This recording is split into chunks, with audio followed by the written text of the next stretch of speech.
Stability جو ہے وہ معیشت میں رہتی ہے، لیکن جب ہم اسٹیبلٹی سے ہم گروتھ کی طرف جاتے ہیں، بیکاز گروتھ امپورٹنٹ ہے. دیکھیں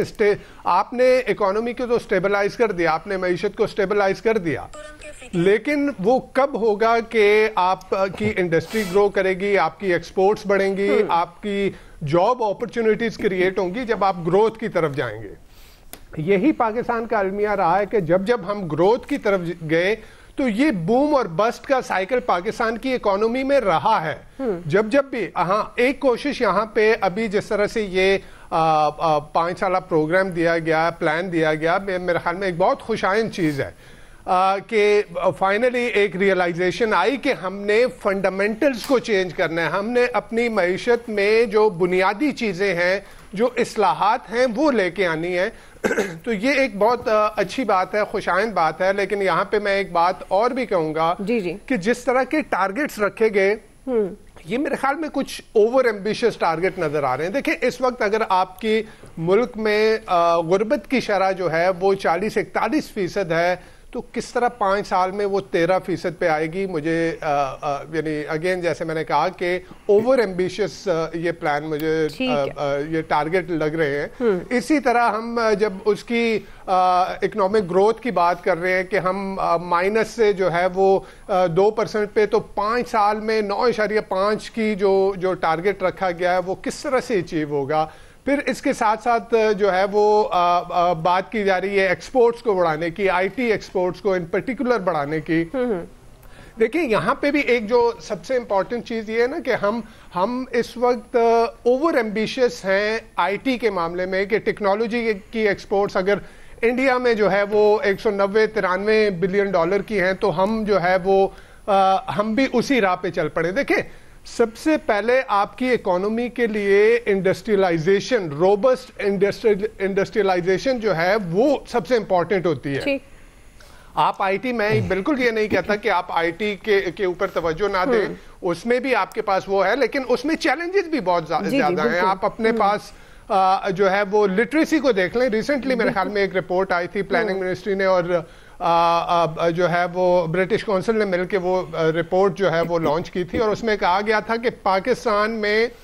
اکنامک کرائسس سے بڑا ایجوکیشن کا کرائسس ہے. بالکل، کہ آپ کی ایجوکیشن کا کیا وہ سٹینڈرڈ ہے، کیا وہ ورک فورس ہمارے پاس ہے کہ جو ہم آئی ٹی کو ٹارگٹ کرتے ہوئے جو ہے اپنی سوللی اس کو ٹارگٹ کرتے ہوئے ہم آگے جائیں گے. اور جب ہم انڈسٹریلائزیشن کی بات کرتے ہیں، جب ہم گروتھ کی بات کرتے ہیں، پھر لامعالی ہمیں جو ہے امپورٹس پر سے جو ریسٹرکشنز ہیں وہ اٹھانی پڑیں گی. امپورٹ سے ریسٹرکشن اٹھیں گی تو پھر ہمارے پاس جو ڈالر ہے اس کی کمی ہوگی، ہمارے فارن ایکسچینج ریزروز کے اوپر جو ہے وہ ہٹ آئے گی، اور ڈالر مہنگا ہوگا اور پھر جو ہے ہم انفلیشن کی طرف جائیں گے، تو پھر وہ سائیکل دوبارہ ریپیٹ ہوگا. صحیح. تو اچھی بات ہے کہ آپ نے ایک ٹارگٹ، ایک پلان دیا، اس پلان کو فالو کرنا. لیکن ایک چیز ہوتی کہ ہم اگر اوور ایمبیشس ٹارگٹ نہ رکھتے، اور یہ جو بھی آپ کو لگتا ہے اوور ایمبیشس ٹارگٹ ہے اسی وقت تک یہ ایک چیز دعا میں کہتا چلوں کہ یہ سارا یہ ٹارگٹ بھی اس کے آدھے بھی اچیو ہو گئے تو میرے خیال میں ہم کافی بہتر جو ہے وہ اکنامک سچویشن میں ہوں گے. لیکن اس کے لیے نمبر 1 چیز ہے آپ کی پولیٹیکل سٹیبلٹی، اس کے لیے نمبر 2 چیز ہے آپ کی سیکیورٹی سچویشن. تو اگر ملک میں پولیٹیکل سٹیبلٹی نہیں ہوگی تو گروتھ جو ہے وہ فارن انویسٹمنٹ نہیں آئے گی، سیکیورٹی سچویشن جو ہے وہ خراب ہوگی تو باہر سے انویسٹمنٹ نہیں آئے گی. تو ہمیں یہ 2 چیزیں جو ہیں ان پرٹیکولر ٹارگٹ کرنی چاہیے. ٹھیک ہے جی. عامر صاحب آپ کو لگتا ہے کتنی ذمہ داری ہے سیاسی قیادت کی؟ ظاہر ہے جو پوائنٹ اٹھا رہے ہیں نوید صاحب یہ بھی فیکٹ ہے جو میں نے بھی پہلے انٹرو میں بھی ذکر کیا کہ جب تک سیاسی قیادت ایک نہیں ہوگی، جو کہ آج کل ہم بار بار اپنے پروگرام میں بھی مذاکرات کو ڈسکس کرتے ہیں، تو ظاہر ہے معیشت کو اس طرح پٹڑی پر نہیں چڑھایا جا سکتا. لیکن اڑان پاکستان کو لے کر کیا امیدیں ہیں، اور سیاسی قیادت کی خاص طور پر جو موجودہ سیاسی قیادت ہے کتنی ذمہ داری بنتی ہے، کتنی امپورٹنٹ ہے ان کی ذمہ داری؟ شہباز شریف نے جس طریقے سے حکومت سنبھالی آ کے فروری میں، اور جتنی تنقید کا سامنا تھا، سیاسی عدم استحکام، معاشی عدم استحکام، ملاتے چلاتے ہوئے IMF کا پلان لینا اور آج اس سچویشن کو بہتر کرنا کہ مہنگائی کی جو بڑھتی ہوئی رفتار تھی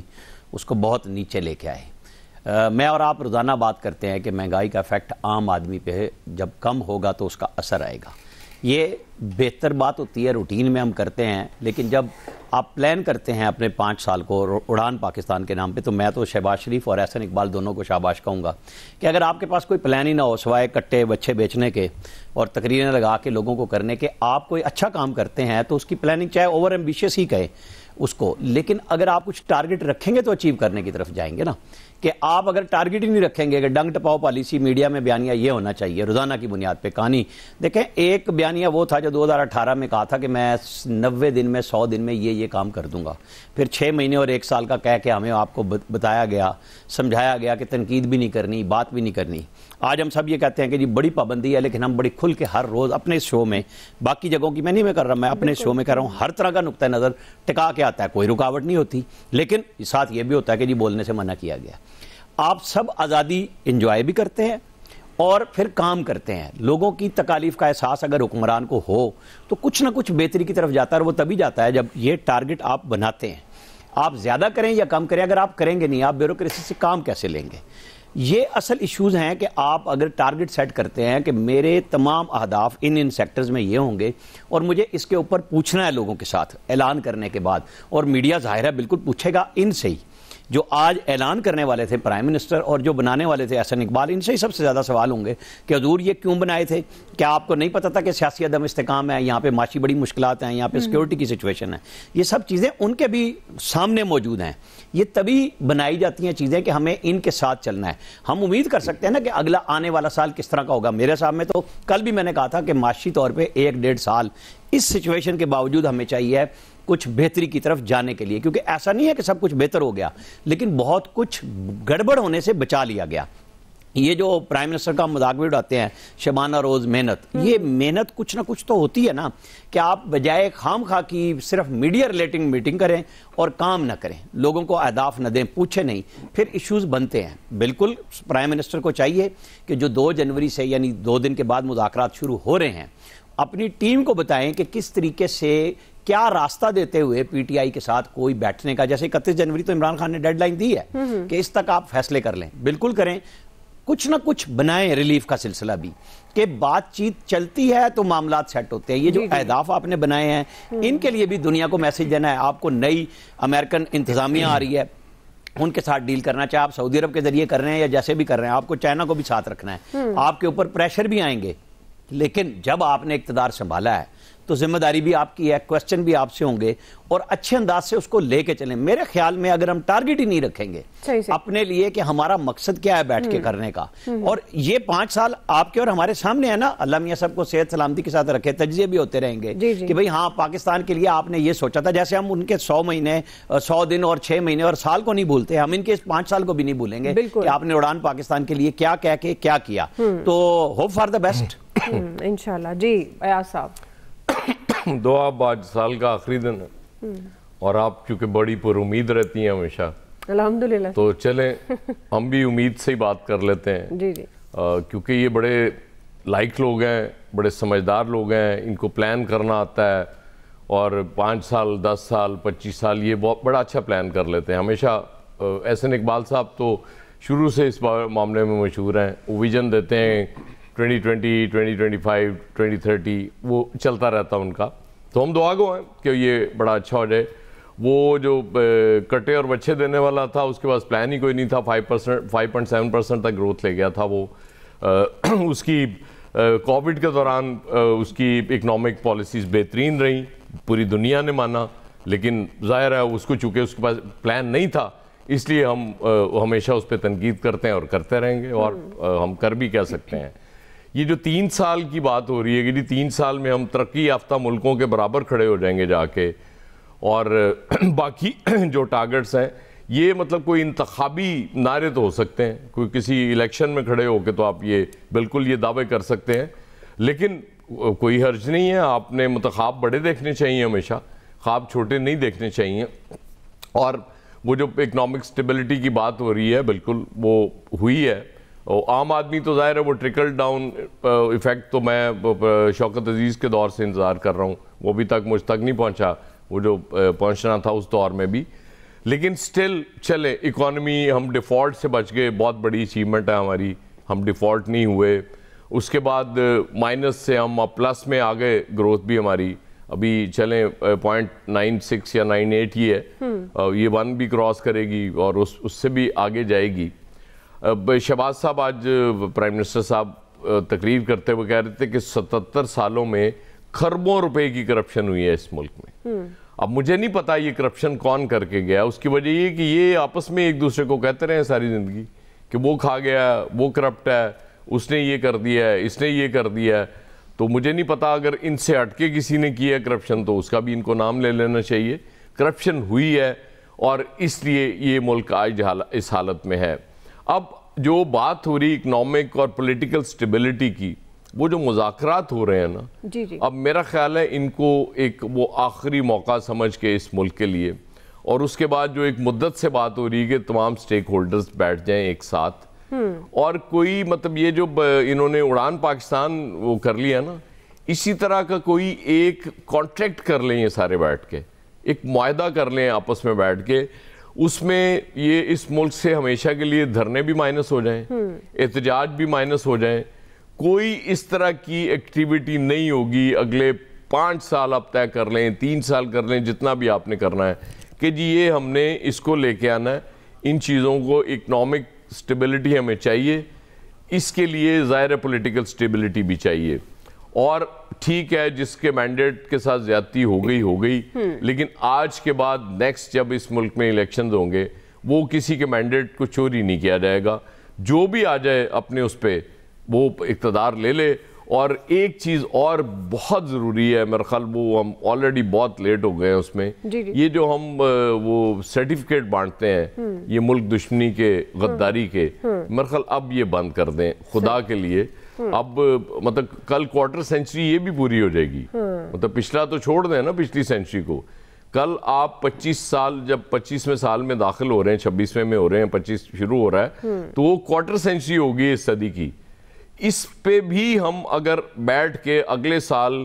31 جنوری کو دعا اگر یہی باتیں کر رہے ہوں گے ہم، تو پھر میرا خیال ہے اللہ حافظ ہے اس ملک کا. تو اگر اڑان واقعی چاہیے تو پھر اب کچھ سیریس فیصلے کر لینے چاہیے سارے سٹیک ہولڈرز. جی فیصل صاحب، سیریس فیصلے کر لینا چاہیے. آپ کو لگتا ہے کہ آنے والے دنوں میں اس پلان کو لے کر، چونکہ بنیادی سوال اڑان پاکستان سے متعلق ہے، اس پلان کو لے کر تمام سیاسی قیادت متحد ہوگی اور اتنی سنجیدہ ہوگی کہ اس کی کامیابی کے لیے،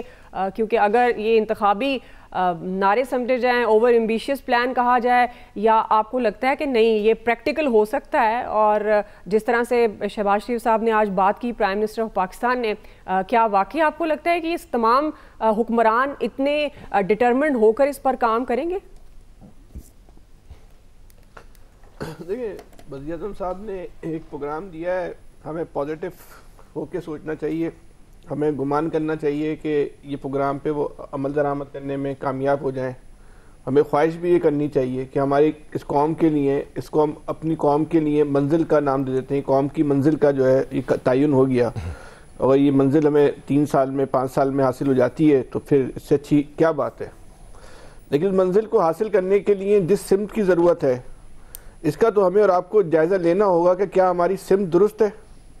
کہ جو منزل ہے وہ راستہ جو ہماری موجودہ سمت ہے اس منزل تک جاتا ہے یا نہیں جاتا، یا ہم بھٹکے ہوئے ہیں. اگر ہم بھٹکے ہوئے ہیں تو ہمیں درست راہ پہ کیسے آنا ہے، اپنی سمت کو درست کیسے کرنا ہے تاکہ منزل تک جو ہے وہ پہنچ چکے. اس وقت پاکستان کی جو پولیٹیکل لیڈرشپ ہے یا تو 70 سے اوپر ہے یا 70 کے قریب ہے. اب ان کے پاس ڈبونے کے لیے نا کوئی چیز نہیں ہے. تو خدا کے واسطے اب یہ جو ہے پاکستان کا سوچ لیں، اپنے بچوں کا سوچنے کے بجائے، اپنی نسلوں کا سوچنے کے بجائے اس قوم کی نسلوں کا سوچ لیں. اور اسی پروگرام کو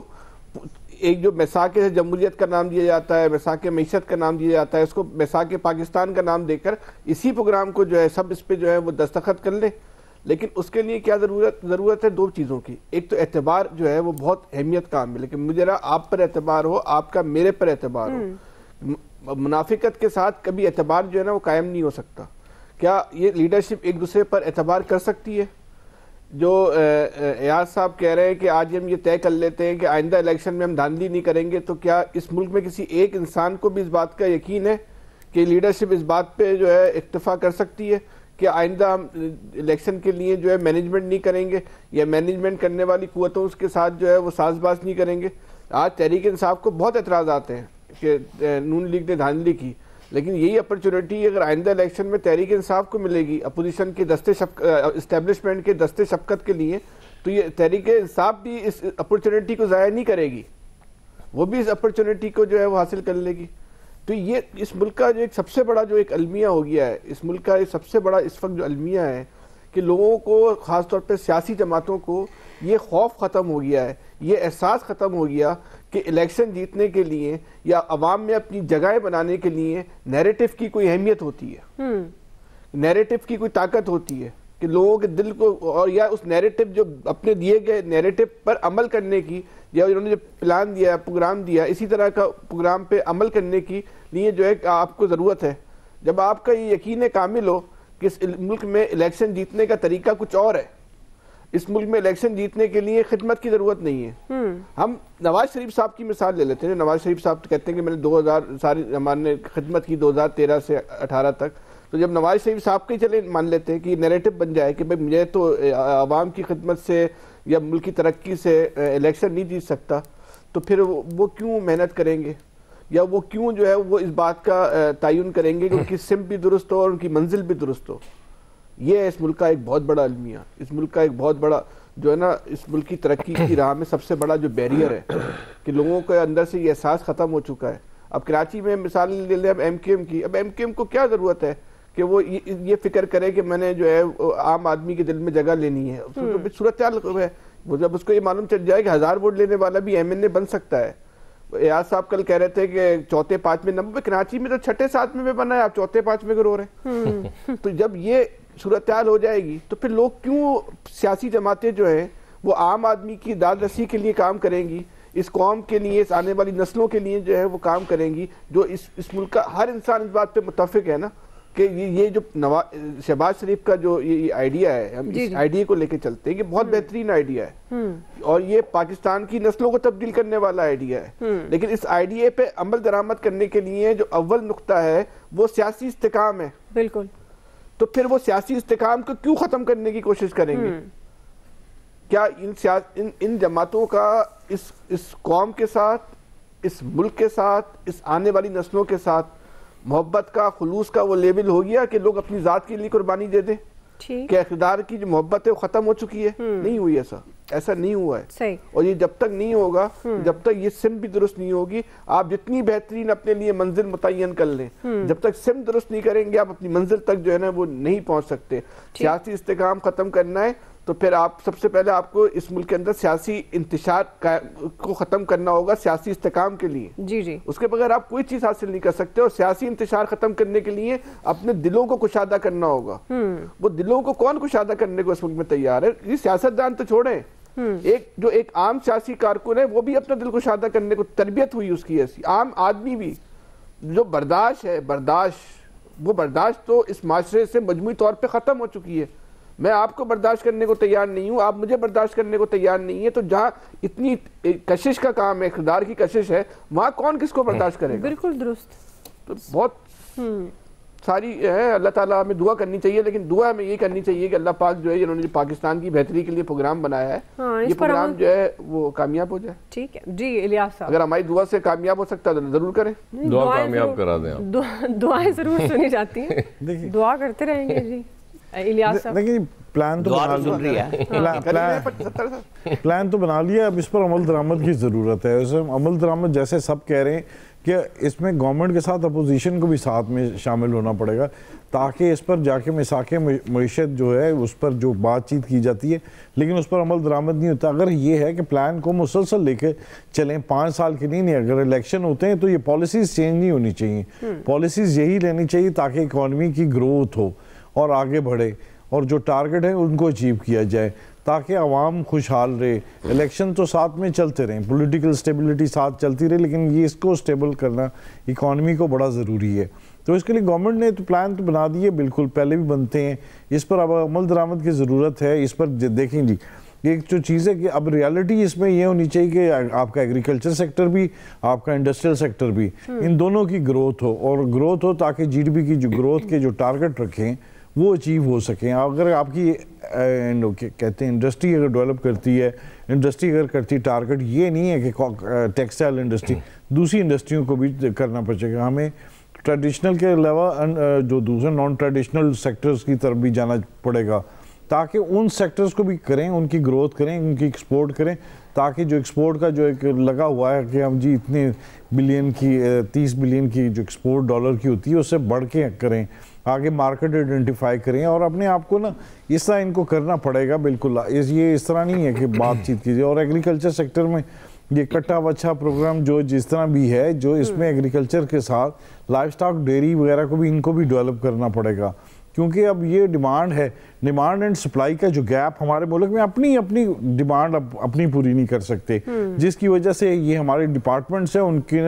جو لاسٹ ٹائم تھی گورنمنٹ تھی اس نے یہی بتایا تھا کہ ہم نے بالکل جو آئیڈینٹیفائی نہیں کیا کہ فگر وغیرہ کہ ہماری ڈیمانڈ کتنی ہے، ہماری بڑی ہے ڈیمانڈ وغیرہ، وہی پیپر پر وہی چھاپا جاتا ہے جو پچھلے 4-5 سال سے. ظاہر ہے آپ کی آبادی بڑھی ہے، آپ کی ڈیمانڈ بڑھی ہے، آپ کے باہر بھی ہے، اور وہی تمام جو چیزیں ہیں ان چیزوں کو پورا کرنے کے لیے ہمیں ریالٹی پر جو ہے اپنا اس کو دیکھنا ہوگا، اور گورنمنٹ کو جو ہے اپنے ٹارگٹ جو ہیں جو انہوں نے سیٹ کیے ہیں اس کو اچیو کرنا ہے، ورنہ یہ وہی حال ہوگا 2020 جو ویژن تھا وہ بالکل اسی طرح بیچ میں غائب ہو جاتا ہے، کاغذوں میں رہ جاتا ہے، ورنہ یہ بھی پھر کاغذوں میں رہے گا. لیکن گورنمنٹ نے کچھ کیا ہے تو گورنمنٹ کو اس کو آگے بھی بالکل جو گورنمنٹ کو آگے بھی بڑھانا چاہیے، تو بالکل اس پر عمل درآمد کرنا بڑا ضروری ہے. کوئی نہیں سنیا تو وہ بالکل اسی طرح جو بھی ہے اس کو سیٹ کیا ہے. 2030 ਦਾ ਪਲਾਨ ਤੇ ਇਹੀ ਤਨਕੀਦ ਹੈ ਨਾ ਜਦੋਂ ਮੁਸ਼ਰਫ ਵਿੱਚ ਆ ਗਿਆ ਸੀ ਨਾ ਕੀ ਕੀਤਾ ਸੀ ਉਸਨੇ ਤਬਾਹੀ ਤੋਂ ਇਲਾਵਾ. نہیں اب جو دیکھیں اب تو اس میں دیکھیں اس میں جو اس میں جتنی ترقی ہوئی ہے نا 70 سال اب بھی دیکھیں اب بھی تو دیکھیں یہ پالیسی جو ہے پتا تھا چمچنے بولنا ہے اب بھی تو دیکھیں نا یہ پالیسیز آئیں کدھر سے گورنمنٹ کی نہیں ہے یہ پالیسیز جو اصلی ہیں وہ سب کو پتا ہے کہ یہ کون پالیسیز بنا رہا ہے تو ظاہر ہے آپ کی سطح کا مجھے بڑا اچھی طرح پتا ہے. چلے آج سال کا آخری یہ پروگرام ہے، آخری لڑائی ہے اور یہ آخری لڑائی ہے، کل ایک نئی لڑائی، آج ہنسی خوشی ہنسی خوشی یہ لڑائی تو ہے ہی نہیں. چلے اینڈ میں آپ لوگوں سے کوئکلی کوئی 10-20 سیکنڈز کا کوئی آپ لڑنا چاہیں تو لڑنا چاہیں لڑ سکتے ہیں، کوئی اچھی بات اپنے دیکھنے والوں سے کرنا چاہتے ہیں. میں تو اپنی رولنگ ایلیٹ نہیں بننا، مجھے تو اپنی رولنگ ایلیٹ جو ہے نا دعا اس کے والے سے ایک شعر یاد آ رہا ہے. جی جی کوئکلی سنا. کہ مسجد تو بنا دی شب بھر میں ایمان کی حرارت والوں نے، من اپنا پرانا پاپی تھا برسوں میں نمازی بن نہ سکا. نہیں چلیں جی بریک ناظرین، بریک لے رہے ہیں جی، بریک سے واپس آ رہے ہیں. سال 2024 میں دہشت گردی کے خلاف پاک فوج کو اہم کامیابیاں حاصل، ملک سے دہشت گردی کا مکمل خاتمہ. ہم سوال یہ اٹھا رہے ہیں کہ ہدف کتنا دور ہے، رائے لیں گے بریک کے بعد. ناظرین ملک میں سیاسی غیر یقینی کے باوجود سال 2024 میں پاک فوج نے دہشت گردی کے خلاف اہم کامیابیاں حاصل کی. سیکیورٹی ذرائع کے مطابق army chief general Syed Asim Munir کی قیادت میں پاک فوج نے رواں سال 59,775 کامیاب انٹیلیجنس بیسڈ آپریشنز کیے، جن میں 925 خوارج ہلاک اور سینکڑوں کو گرفتار کیا گیا. سال 2024 میں آپریشنز کے دوران 73 انتہائی مطلوب دہشت گردوں کو بھی جہنم حاصل کیا گیا. 14 مطلوب دہشت گردوں نے ہتھیار ڈال کر خود کو قومی دھارے میں شامل کیا، جبکہ 2 خودکش بمباروں کو گرفتار کر کے ملک کو بڑی تباہی سے بچایا گیا. آرمی چیف کی کامیاب ملٹری ڈپلومیسی کی بدولت پاکستان نے اہم سنگ میل عبور کیے. SIFC کی معاونت سے غیر ملکی سرمایہ کاری اور ترسیل زر میں بھی اضافہ ہوا، مہنگائی میں کمی ہوئی، اسٹاک ایکسچینج ریکارڈ بلندیوں تک پہنچا اور تاریخ رقم کی. سفارتی سطح پر بھی ناظرین اہم کامیابیاں ملی، اہم ممالک کے ساتھ تعلقات بہتر ہوئے. اسی تمام تر مناسبت سے آج کا یہ جو دوسرا بڑا سوال عامر صاحب آپ سے آغاز کر رہی ہوں، چونکہ اگر سال 2024 کے حوالے سے دہشت گردی کے کانٹیکسٹ میں دیکھا جائے پاک فوج نے اہم کامیابیاں حاصل کی، لیکن مکمل طور پر ملک کو ابھی دہشت گردی سے پاک کیا گیا یہ نہیں کہا جا سکتا. آپ کے خیال میں ہدف کتنا دور ہے؟ دیکھیں آپ نے بڑی ڈیٹیل سے ساری بات جنرل عاصم منیر کے حوالے سے بتائی. 60,000 آپریشن جب آرمی ایک سال میں کرتی ہے دہشت گردی کی بے خونی کے لیے تو یہ کوئی معمولی کام نہیں ہے. اس پہ بلین آف ڈالرز خرچ ہوتے ہیں اور ملکی وسائل ظاہرہ لگتے ہیں. اور یہاں پہ ظاہر ہے کہ ایک کیلنڈر وزیر اعظم کو لا کے انسٹال کیا گیا جب, جس نے آن جاب ٹریننگ کی, وہ طالبان کو یہاں پہ لا کے بسانے کے چکر میں تھے ٹی ٹی پی. تو آج ہم وہ ساری فصل کاٹ رہے ہیں کیونکہ کوئی سوچ تو تھی نہیں نا. اسی لیے میں کہہ رہا ہوں جو پلاننگ ڈھونڈ رہے تھے آپ لوگ کہ بھئی وہ کیا ہے, وہ یہ تھی کہ بس جو چیز نظر آئے, مجھے اسکینڈینیوین نظام چاہیے, مجھے چائنا کا نظام چاہیے, مجھے ریاست مدینہ چاہیے, اور پتہ لگے کچھ بھی نہیں چاہیے کہ 11 بجے آؤں گا, 4 بجے چھٹی کروں گا, ہیلی کاپٹر پہ آؤں گا, ہیلی کاپٹر پہ جاؤں گا. کہتے تھے میں سائیکل پہ آؤں گا اور جناب میں پتہ نہیں کیا کروں گا. ایسے حالات میں آپ ایک آرمی چیف کی تقرری کو رکوانے کے لیے 26 نومبر 2022 کو عمران خان صاحب گھر سے تشریف لاتے ہیں اٹھ کے, وزیر آباد کے حملے کے بعد پہلی دفعہ, اور اس کے بعد سے اب تک وہ کبھی یزید بنا دیتے ہیں, کبھی انہیں کچھ کہتے ہیں, اور پاکستان کے اندر آرمی کے اندر نفرت بڑھانے میں انہوں نے اوورسیز پاکستانیوں کو بھی استعمال کیا, ان کے خاندانوں کو بھی مشکل میں ڈالا. ایسی سچویشن میں جب آپ ایک ڈبل لڑائی لڑ رہے ہوں کہ آپ کے اندر ایک جماعت جو صرف اقتدار کے لیے جانے کی بنیاد پہ اس حد تک چلی گئی ہو کہ نہ وہ فوج کی پرواہ کر رہی, نہ وہ ملک کی کر رہی, کبھی ترسیلات زر پہ, بے مثال کامیابی اور جرأت کے ساتھ ہماری پاک فوج کے, مسلح افواج کے نوجوان افسر سارے, اور اس میں ملٹری ہو, اس میں آپ نیوی کر لیں, آپ اس میں پی ایف کر لیں, سارے اپنا اپنا کردار ادا کر رہے ہیں ہماری مسلح افواج اس مشکل سچویشن میں. یہ سمجھنے کی بات ہے کہ ایسے میں آپ ایس سی او بھی کر لیتے ہیں. آپ کے ہاں تمام جو بڑے بڑے لوگ آنا رک گئے ہوئے تھے وہ سارے ڈگنیٹریز بھی آ رہے ہیں, آپ بھی وزٹ کر رہے ہیں. میرے خیال میں جو پرائم منسٹر لفظ یوز کرتے ہیں, اور یہ خود ملٹری کی طرف سے ہوتا ہے کہ حکومت اور ملٹری, اور یہ ملٹری جو آپ کہہ لیں گے ڈپلومیسی, یہ تو بڑی عرصے سے چل رہی ہے ہمارے ہاں. جو میں نے لفظ بالکل اینڈ پہ کہا تھا نا کہ جو جرنیل بیچ میں آ جاتے ہیں, یہ پہلی گورنمنٹ ہے پی ایم ایل این کی جس میں, ورنہ آپ کو پتہ جنرل راحیل شریف کیا کام کر رہے تھے, سی پیک مجھے دے دیں, ان کو اینڈ میں سیکیورٹی دی, وہاں سے لڑائی شروع ہوئی تھی کہ کارنامہ ہمارا بن جائے, وزیر اعظم کو کوئی کریکٹر کردار کچھ نہ ملے. یہی تباہیاں تھی کہ ہم نے تو ایکسٹینشن نہیں لینی اور جانے کی باتیں جانے تو ساتھ ہی شروع ہو جاتے تھے. اب ایک اچھے طریقے سے چل رہے ہیں. میں سمجھتا ہوں اللہ کرے کہ یہ جو چل رہا ہے سچویشن, اور ساتھ اس میں پی ٹی آئی خود سوچے, اور جو جس طرح عمران خان نے کمیٹی بھی بنا دی ہے اس سے وہ بھاگے نہیں, اور اس کو لے کے چلیں, شاید اس سے ہماری بہتری ہو جائے. صحیح. جی ایاز صاحب دیکھیں دعا, یہ پھر وہی ایگزامپل ہے پالیسیز چینج کی, کہ مطلب وہ اتنے ہم نے دہشت گردی کو اتنا کم کر دیا تھا مسلسل آپریشنز کر کے, اور اس کے بعد ایک فیصلہ ہوا, اور یہ بھی بہرحال ناانصافی ہے کہ صرف پرائم منسٹر پہ وہ اس وقت کے ڈال دیا جائے کہ جی اس نے کیا ہے, یہ ممکن نہیں ہے. اس طرح کے فیصلے یہاں پرائم منسٹر اکیلے نہیں کرتے ہوتے, نہ کر سکتے ہیں, یہ سب کو پتہ ہے اس چیز کا. ہمارے جوان, ہمارے افسر شہادتیں ہو رہی ہیں, ان کی جانیں قربان کر رہے ہیں اس وطن کے لیے, اور نو ڈاؤٹ اتنے آپریشنز ہو رہے ہیں. اگر یہ پالیسی میں وہ کنسسٹنسی رہتی تو یہ نوبت نہیں آنی تھی. وہ نیشنل ایکشن پلان بنا, اس پہ بھی پوری طرح عمل نہیں ہو سکا. دیکھیں بات وہی ہوتی ہے کہ فوج نے تو ظاہر لڑنا ہے نا,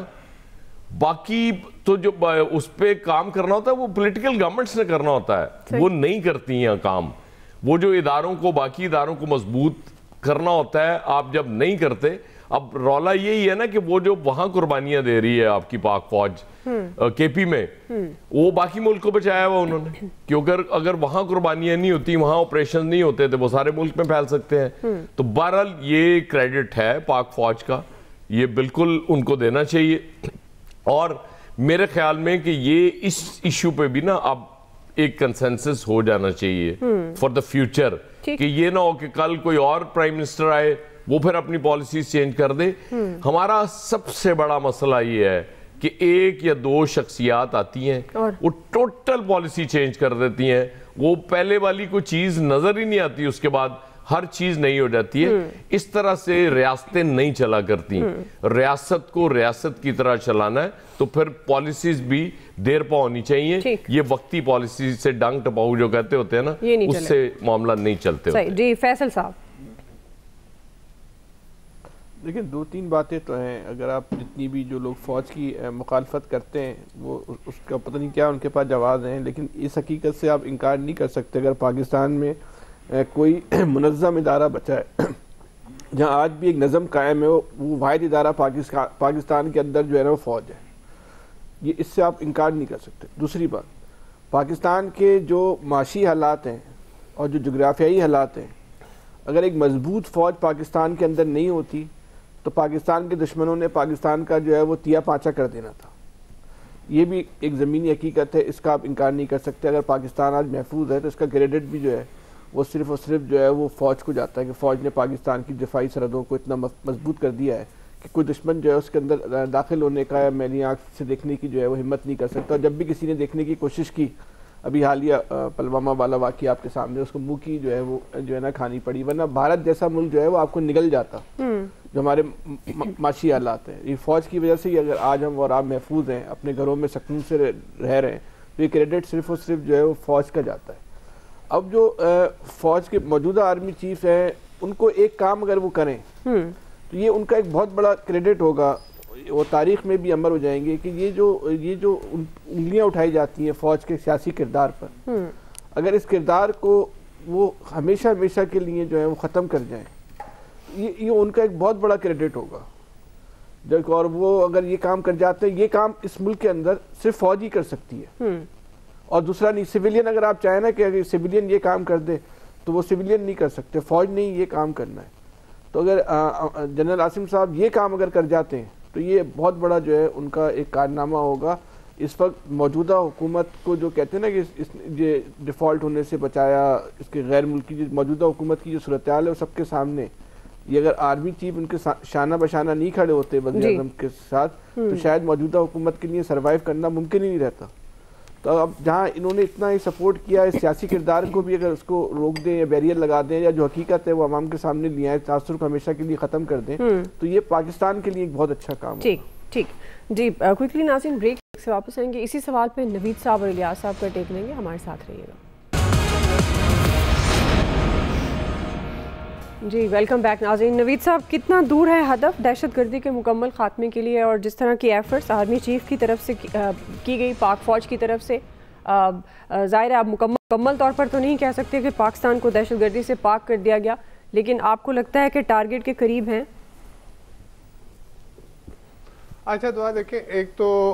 امپورٹنٹ چیز یہ ہے کہ اس وقت جو معیشت میں استحکام ہے تو اس کا بہت بڑا کریڈٹ جو ہے وہ فوج ہی کو جاتا ہے. یعنی جس طرح سے روپے کی قدر میں استحکام رہا, جس طرح سے آپ کا جو ہے وہ اسمگلنگ کے خلاف جس طرح کی کاروائیاں کی گئیں, یہاں پہ اسٹاک ایکسچینج اس طرح سے اٹھی, یعنی آپ دیکھیں کہ جنوری 2024 کو دیکھیں اور پھر دسمبر 2024 کو دیکھیں, آلموسٹ ڈبل جو ہے آپ کی مارکیٹ ہو گئی ہے. تو یہ ساری چیزیں, پھر اس کے ساتھ ساتھ جو ملٹری ڈپلومیسی کے ذریعے جو عرب ممالک کے ساتھ جس طرح کے معاملات ہوئے, تو وہ سارا کریڈٹ جو ہے وہ فوج ہی کو جاتا ہے. اور میرے خیال میں پولیٹیکل گورنمنٹ اپنا جو پولیٹیکل کیپٹل ہے یا اپنا جو اتھارٹی ہے وہ یہیں سے ایروڈ ہوتی ہے جب وہ ڈیلیور کرنے کے قابل نہیں ہوتی, اور فوج کو وہ کام کرنے پڑتے ہیں جو کہ سویلین گورنمنٹ کے کرنے کے ہوتے ہیں. تو اللہ کرے کہ ہماری سویلین گورنمنٹ جو ہیں وہ بھی ڈیلیور کرنے کے قابل ہوں. As far as security is concern, دیکھیں آپ پچھلے اس 2024 میں سب سے زیادہ میرے خیال میں کوئی 450 کے قریب جو ہے وہ ٹیررسٹ اٹیکس ہوئے ہیں. اس میں سیکیورٹی فورسز کے جوانوں نے بہت بڑی قربانیاں دی ہیں, بہت زیادہ شہادتیں ہوئی ہیں. At the same time terrorist کے خلاف جس طرح کے آپریشن کیے گئے. لیکن یہاں پہ جو خان صاحب نے ایک بات کی, میں اس سے اتفاق کرتا ہوں کہ دیکھیں آپ کو کنسسٹنٹ رہنا ہے, آپ کی پالیسیز میں کنسسٹنسی جو ہے دیٹ از نمبر 1. آپ یہ دیکھ لیں کہ آپریشن ضرب عزم سے ہم نے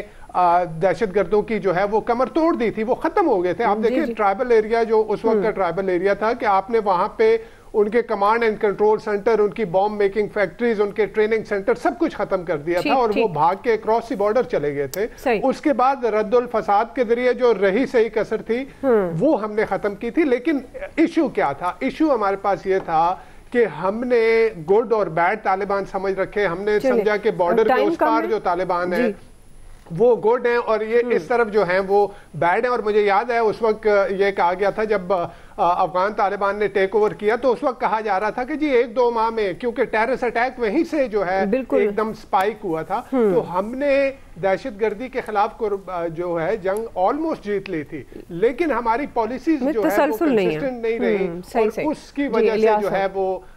وہ ایک ریسرجنس ہم نے دیکھی ہے ٹیررسٹ اٹیک. جی ٹھیک ہے نوید صاحب. جی الیاس صاحب. یہ بالکل